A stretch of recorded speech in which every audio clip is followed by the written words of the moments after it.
Thanks for staying with us. You are watching WION The World as one. I'm Aditya Janeja and this is Speed News. Let's start with all the top stories making headlines today.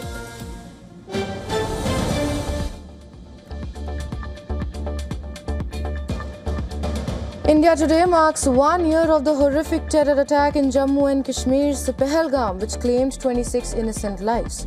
The attack took place in Baisaran, a picturesque meadow surrounded by dense pine forests. Pakistan-backed terrorists had singled out tourists by religion, separated men from women and children, and shot them at close range.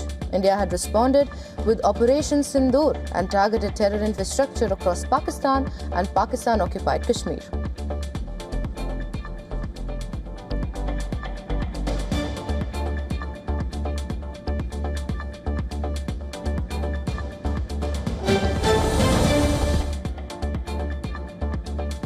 Indian Prime Minister Narendra Modi pays tribute to Pahalgam victims. In a post on X, the Prime Minister said that the innocent lives lost in the gruesome terror attack will never be forgotten. Further, the Prime Minister added that India will never bow to any form of terror and the heinous designs of terrorists will never succeed.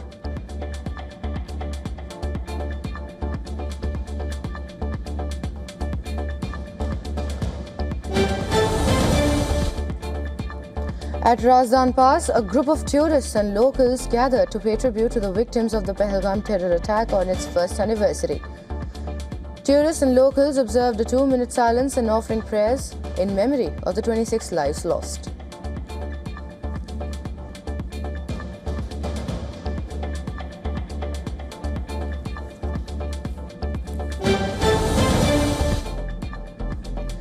Reminding the enemy of the cost of any misadventure along the border, the Indian Army has put out a stern message marking the Pahalgam terror attack anniversary, saying Operation Sindoor still continues.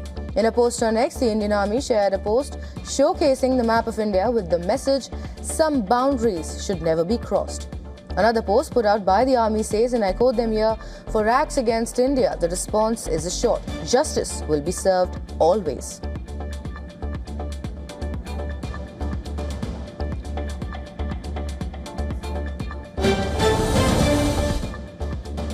US President Donald Trump has extended the US ceasefire with Iran that was set to expire on Wednesday. In a post on Truth Social Network, Trump credited a request from mediator Pakistan and stressed the need to give Iran's fractured leadership time to form a proposal. But the US President said he will extend the ceasefire until such time as the proposal is submitted and discussions are concluded, one way or the other.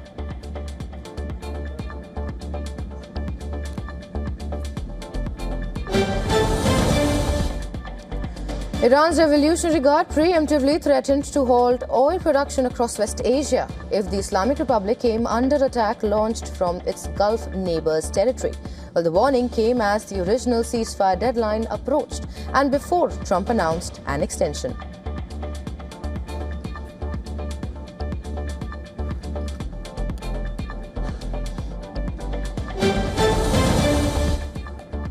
White House has said that Vice President J.D. Vance will not travel to Pakistan for expected second round of peace talks. The fate of peace talks was hanging in the balance following Trump's announcement until a White House official statement. Well, it said that any updates on future in-person meetings will be announced later.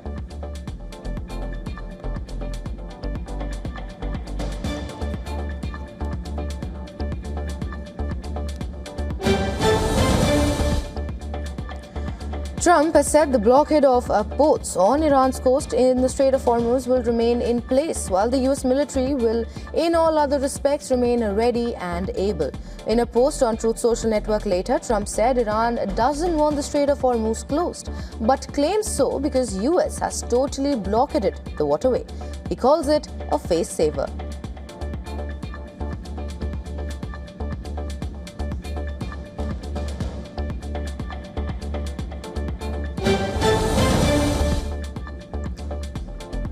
Iranian Foreign Minister Abbas Araghchi has called the US blockade of Iranian ports an act of war and thus a violation of the ceasefire. In a post on X, Araghchi said attacking Iranian merchant ships and detaining their crew members were even more serious violations.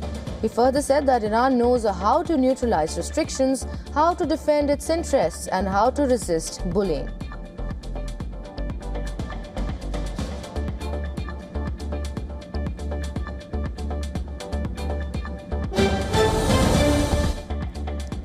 Iran has called on the United Nations to condemn the seizure by the US of an Iranian cargo ship. President Trump announced on Sunday that the US Navy had fired on and then taken control of the Tusk cargo ship in the Sea of Oman. Trump said the Iran-flagged vessel is subject to US sanctions. Iran's ambassador to the UN in a letter addressed to the Security Council and the Secretary General said such conduct bears the hallmarks of piracy in nature and amounts to a dangerous escalation that severely endangers the safety and security of vital shipping lanes.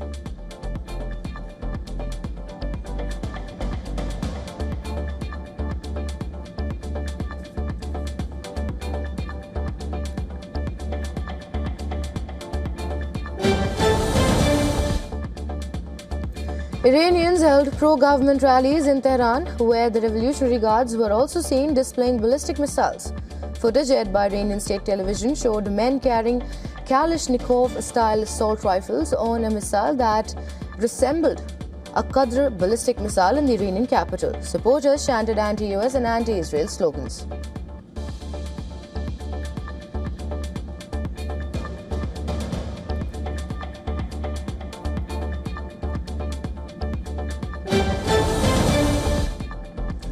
One person was killed and two others wounded in Israeli drone attack in Lebanon's West Bekaa Valley overnight. Well, this comes after Hezbollah said it attacked North Israel in response to Israeli truce violations. In a statement, the Iran-backed militant group said its fighters launched rockets and attacked drones at a site in northern Israel. Hezbollah claims the site was the source of artillery shelling towards the South Lebanon town.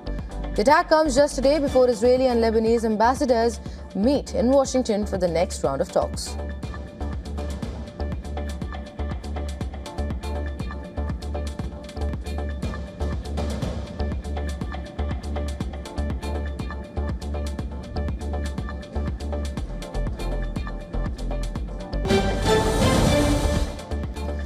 Lebanese Prime Minister Nawaf Salam says his government is not seeking confrontation with Hezbollah, but it would not allow itself to be intimidated as it continues direct talks with Israel.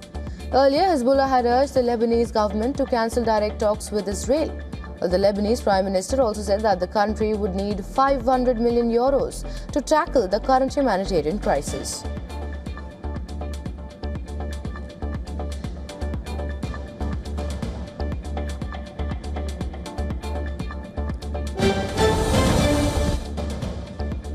US Ambassador to Israel Mike Hugby will join the second round of Israel-Lebanon talks in Washington. Israeli and Lebanese ambassadors are slated to hold the second round of talks at the US State Department on April 23rd. Lebanese President Joseph Aoun has said the planned talks will aim to end hostilities with Israel and end the Israeli occupation of regions in southern Lebanon.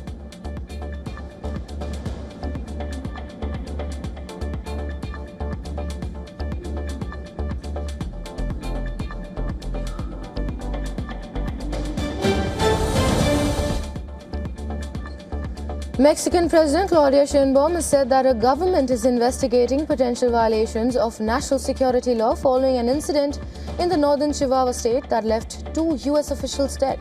On April 19th, two U.S. officials and two Mexican state officials had died in a crash following an operation to destroy clandestine drug laboratories. According to Sheinbaum, Mexican authorities are working to determine what the U.S. personnel were doing and which agency do they belong to.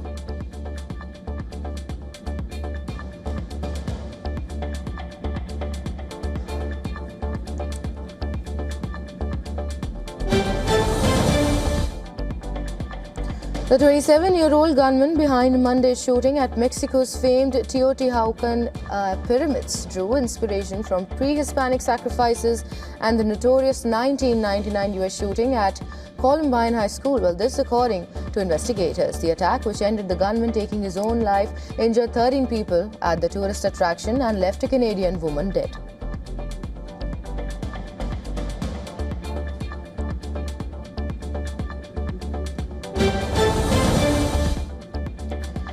Colombian President Gustavo Petro called off peace talks with one of the country's main guerrilla groups led by Clarca. Well, the talks were aimed at solidifying Petro's peace policy aimed at ending the continent's last armed conflict.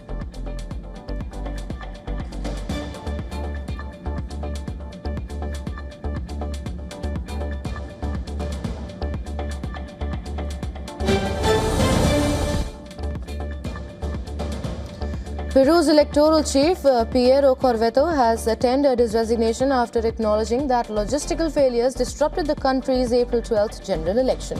In his letter, Corvetto said it was necessary and unavoidable for him to step down to ensure the presidential runoff, scheduled for June 7th. This as it is conducted in a context of greater public confidence. Well, he added that many unresolved issues must still be clarified through an impartial and exhaustive investigation.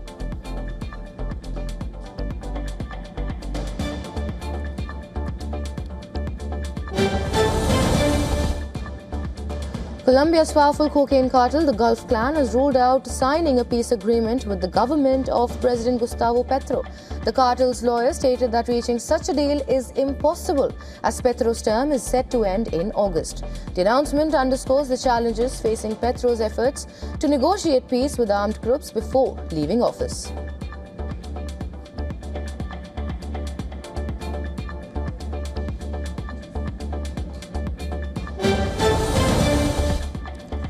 Pope Leo XIV met with students during a ceremony at the National University of Equatorial Guinea in Malabo, where the pontiff arrived in the Central African nation for the final leg of his Africa tour, where he increasingly outspoke about defense of human rights that will be closely watched in one of the continent's most closed-off states.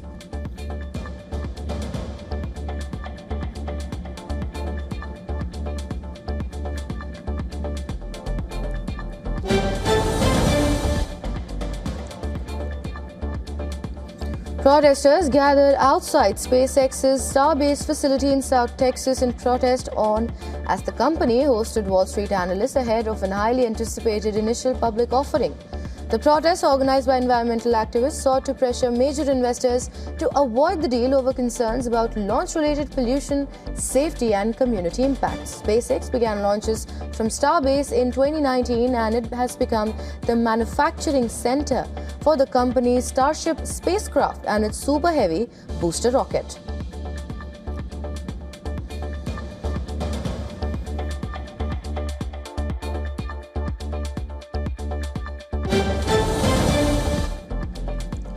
A Salvadorian court has begun the mass trial of over 400 alleged leaders of a notorious criminal gang commonly known as MS-13.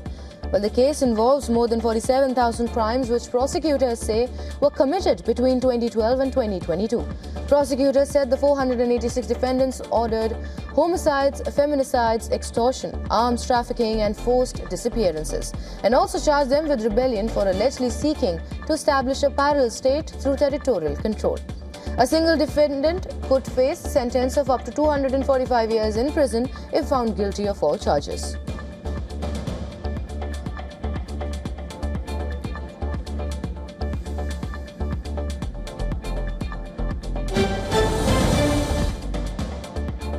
Large areas of rainforest in Borneo's central Kalimantan, home to endangered orangutans, has been cleared to make way for plantations linked to a company promoting carbon-neutral packaging, which is according to recent reports. Local villagers say the destruction has brought severe consequences for both communities and the environment, warning that replanting efforts cannot replace the loss of natural forests.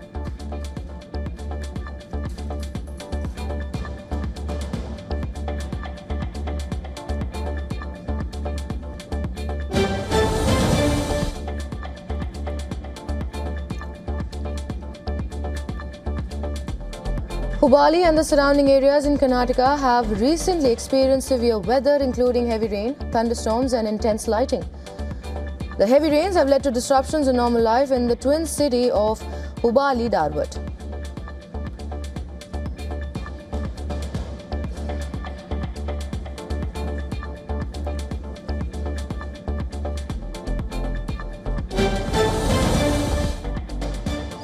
The Consumer Federation of America has filed a class action complaint against Meta Platforms, alleging the social media giant profited from fraudulent advertising on its platforms.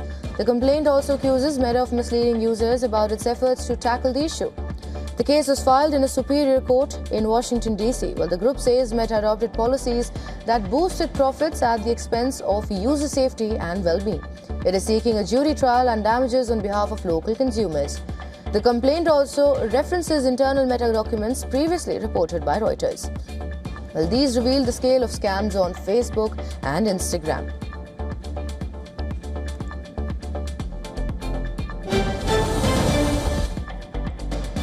Australia's internet regulator has asked online gaming platforms including Roblox and Minecraft to explain how they are protecting children from online grooming and young users from radicalization. The e-Safety Commissioner said it has issued legally enforceable transparency notices to Roblox, Minecraft as well as Fortnite and Steam. The notices cover platform systems, staffing levels and safety measures aligned with cybersecurity protocols. Well, the move is part of a broader push to strengthen online safety for children.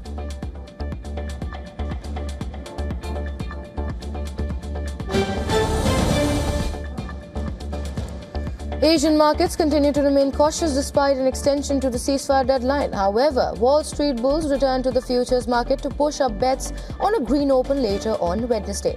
In the previous session, the S&P 500 and the tech-heavy Nasdaq closed lower. The lack of clarity on the peace talks has investors on edge. Still, stocks in Asia edged lower at the open as investors grappled with how long the West Asia conflict is likely to continue. However, there is a decline in cross-asset volatility, boosting risk sentiment. In other concerns of the market, gold and silver gained. Bitcoin gained to surge above $76,250. For the day, the outlook is for traders to remain optimistic.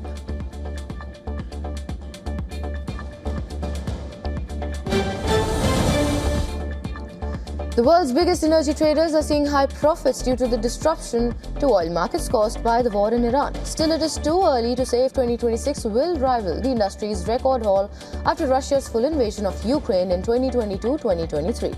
But according to a Bloomberg report, quoting executives and financiers, several of the biggest commodity traders are already seeing the highest profits since then. Some trades reportedly made profits of as much as $20 to $30 a barrel, while the world's largest oil trader, Vitol Group, made about $2 billion in the month of March and March quarter. The second largest oil trader and leading metals trader, Trafigura Group, has enjoyed two of its best ever quarters in January, March and October, December, when copper and gold prices soared.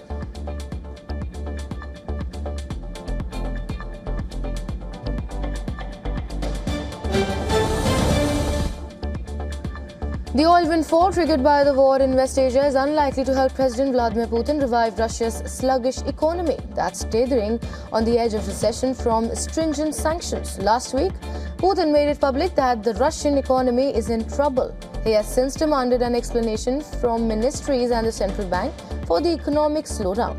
Oil prices have risen sharply as a result of US President Trump's war with Iran. That has increased Russia's export revenue to levels not seen since the beginning of Putin's full-scale invasion of Ukraine in 2022. However, with some of the world's highest borrowing costs, it's doubtful that this would lead to a stronger recovery. Sanctions are still in place and a temporary waiver has also ended. Massive fiscal spending is growing demand but not supply. That is the dilemma for Russian policymakers since resources are being diverted into military production, and a significant portion of that output is ending up in combat.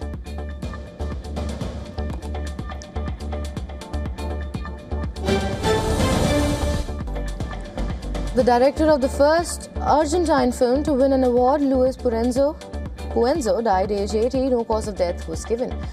Puenzo had been absent from public life due to health issues, while his film The Official Story won the Oscar for Best Foreign Language Film in 1986.